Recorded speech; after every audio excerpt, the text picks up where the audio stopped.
Auzubillahiminash-shaytanir-rajim. Bismillahir-rahmanir-rahim. My name is Safety Engineer Muhammad Wasim Shah and today we will discuss about scaffolding. आज हम जो बात करने वाले हैं वो स्कैफोल्डिंग पे करने वाले हैं। मैंने स्कैफोल्डिंग के लिए भी एक वीडियो बनाई हुई थी और वो थ्योरेटिकल बहुत सी वीडियो बनाई हुई थी, लेकिन मैंने आप लोगों को बताया हुआ था कि मैं एक प्रैक्टिकल वीडियो बनाऊंगा इस पर और आप लोगों को थ्योरेटिकल में दिखा दूंगा कि स्कैफोल्डिंग क्या चीज़ है और हम इस पर जो कंपोनेंट्स है जो इसके अज्जा है ये क्या क्या है। ठीक है, तो आज सबसे पहले मैं आपको ये बताऊंगी कि स्कैफोल्डिंग ये क्या चीज़ है। ठीक है, चलो हम इस पे बात करते हैं। अभी हमारे पास स्कैफोल्डिंग, सबसे पहले इसकी डिफिनीशन ये है कि स्कैफोल्डिंग हमारे पास एक ऐसा चीज़ है, एक ऐसा जगह है जो बंदे और इसके अलावा जिसके पास जो मटीरियल्स है, जो टूल्स है वगैरह उसको बर्दाश्त करने की सलाहियत रखता है, एक लार्जी तौर पर हम इस चीज़ को स्कैफोल्डिंग बोलते हैं। अभी इसके जो कंपोनेंट्स है मैं आपको ये बता दूँगा। सबसे पहले स्कैफोल्डिंग में हम ग्राउंड की स्टेबिलिटी चेक करना है। इधर वो ज़मीन ठीक नहीं हो, ज़मीन मिट्टी नरम हो तो इधर हम स्कैफोल्डिंग की चीज़ नहीं रख देनी चाहिए। सबसे पहले हम उस जगह की वाइब्रेटर उस पर लगा देना चाहिए ज़मीन की। और इसके बाद हम अगर साइड पे थोड़ा अवेलेबल हो तो हम उसके वो पीसीसी जो बीम कंक्रीट है 116 वाली जो कंक्रीट है, ठीक है, हम उस कर देना चाहिए ताकि ये ज़मीन थोड़ा अच्छी आ जाए। अभी आप देखो हमारे वो साइड पे हमने वो थोड़ा सा डिम कंक्रीट किया हुआ है। इसके अलावा डिम कंक्रीट के बाद हमारे पास जो दूसरा कंपोनेंट है वो सॉलबोर्ड है। सॉलबोर्ड क्या चीज़ है? ठीक है, सॉलबोर्ड एक लकड़ी का तख्ता होता है, इसके अलावा या स्टील का जो तख्ता होता है, लेकिन इसकी साइज़ 300 बाई 300 बाई 6 mm तक होता है। इसका जो स्टैंडर्ड साइज़ है वो 300 mm से लेकर 300 बाई 300 बाई 6 mm इसका साइज़ होता है। लेकिन इसकी जगह अगर साइड पे ये चीज़ें अवेलेबल नहीं हो तो हम एक लकड़ी का बड़ा तख्ता भी इस्तेमाल कर सकता है।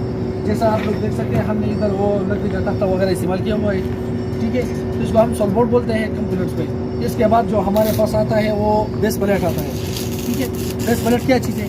बेस प्लेट ये वाला चीज़ है, ये वाला बेस प्लेट है। ठीक है, ये स्कैफोल्डिंग जो स्टैंडर्ड है, स्टैंडर्ड का जो वज़न है ये सॉलबोर्ड तक मुंतकिल करने का, ये वज़न डिस्ट्रीब्यूट करने के लिए होता है। जो स्टैंडर्ड का जो वज़न है वो सॉलबोर्ड तक मुंतकिल करेगा, सॉलबोर्ड ज़मीन को मुंतकिल वो वज़न डिस्ट्रीब्यूट करेगा। ठीक है, और इसके बाद जो हमारे पास आता है वो एडजस्टेबल जैक है। एडजस्टेबल जैक ये क्या चीज़ है?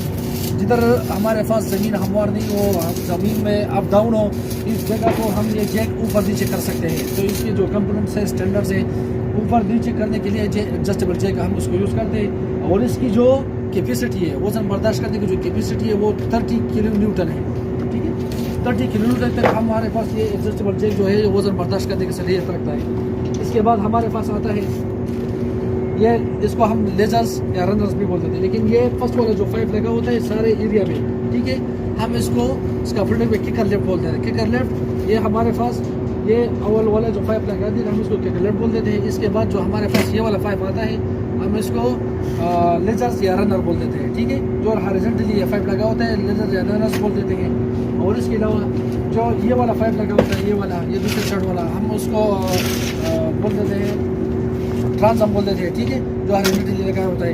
इसके बाद हम प्रॉपरली इसकी इंस्पेक्शन कर देनी चाहिए, प्रॉपरली हम उसको चेक कर देना चाहिए इस्तेमाल होने से पहले, कि ताकि उसको कोई रस्टिंग नहीं हो। ताकि उसका जो डायमेंशन है 40, उसका आउटर डायमेंशन स्कैफोल्डिंग पाइप का 48.3 mm तक होने चाहिए। ठीक है, हम उसको चेक कर देनी चाहिए। इसके बाद हमारे पास जो दूसरा चीज़ आता है स्कैफोल्डिंग पे, ये हमारे पास ये क्लिप्स होता है। ठीक है, पाइप पे हमने बात की कि पाइप क्या चीज़ है, ये उसके जो आउटर डायमीटर है वो 48.3 mm तक होनी चाहिए।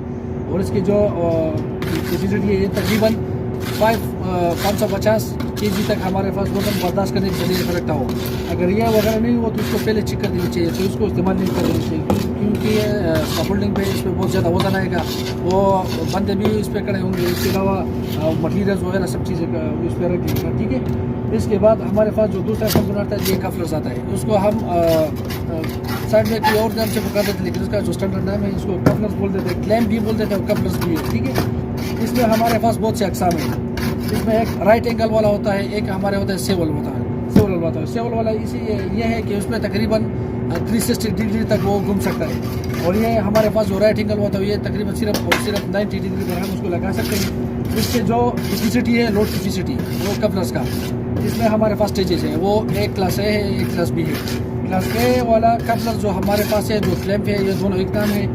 ये इसकी क्लास ए वाला, इसकी जो कैपेसिटी है 610 kg तक इसमें वज़न बर्दाश्त करने की सलाहियत होनी चाहिए। और क्लास बी वाला जो है इसमें 910 kg तक वज़न बर्दाश्त करने की सलाहियत होनी चाहिए।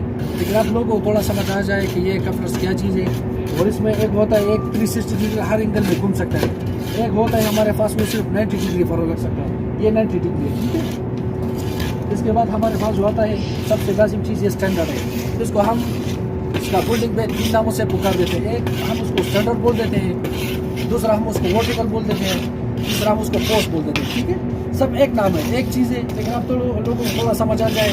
और इसको हम इसका फोल्डिंग की रीढ़ की हड्डी कहला देते हैं, क्योंकि इसका फोल्डिंग का जितना भी वज़न है ये बर्दाश्त करता है और ये बाकी चीज़ों को मुंतकिल करते हैं। इसके बाद ये बिस्पलेट वगैरह को ये वज़न ट्रांसफर कर देता है, ठीक है।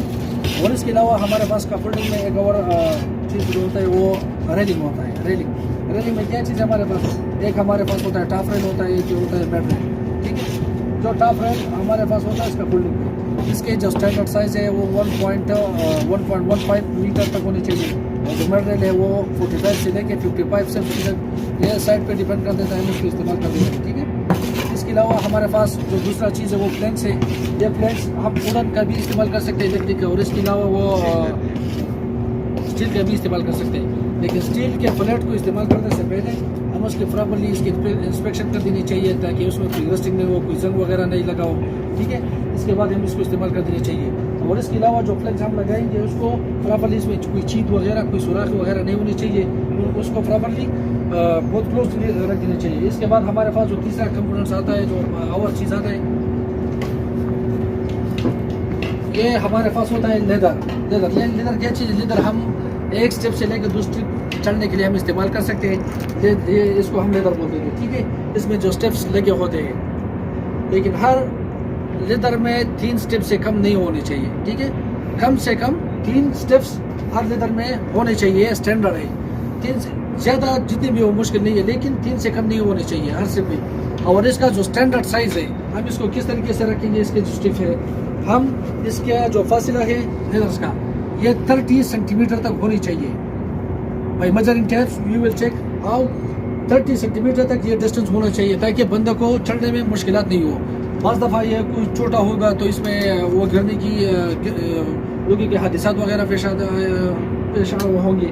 और अगर कुछ ज़्यादा होगा तो वो रेस बंदा होगा, काम पे चढ़ जाएगा, कोई इंस्पेक्शन के लिए आया हुआ होगा तो उस पर चढ़ने में मुझे दुश्वारी होगी। तो हम इस चीज़ को प्रॉपर्ली चेक कर देनी चाहिए। लेकिन हमारे साथ इधर हम बहुत सही एहतियात से हमने सब चीज़ लगाई हुई है। हमने उसमें लाइटिंग भी लगाई हुई है, ताकि रात में कोई बंदा इस पर चढ़ने के लिए उसमें मुश्किलात का सामना ना हो। इसके बाद हमारे पास जो एक और कंपोनेंट आता है उसका फोल्डिंग में, ये हमारे साथ होता है ब्रेस, इसको हम बोलते हैं ब्रेस। ये एक इंक्लाइन क्लैंप होता है, ठीक है।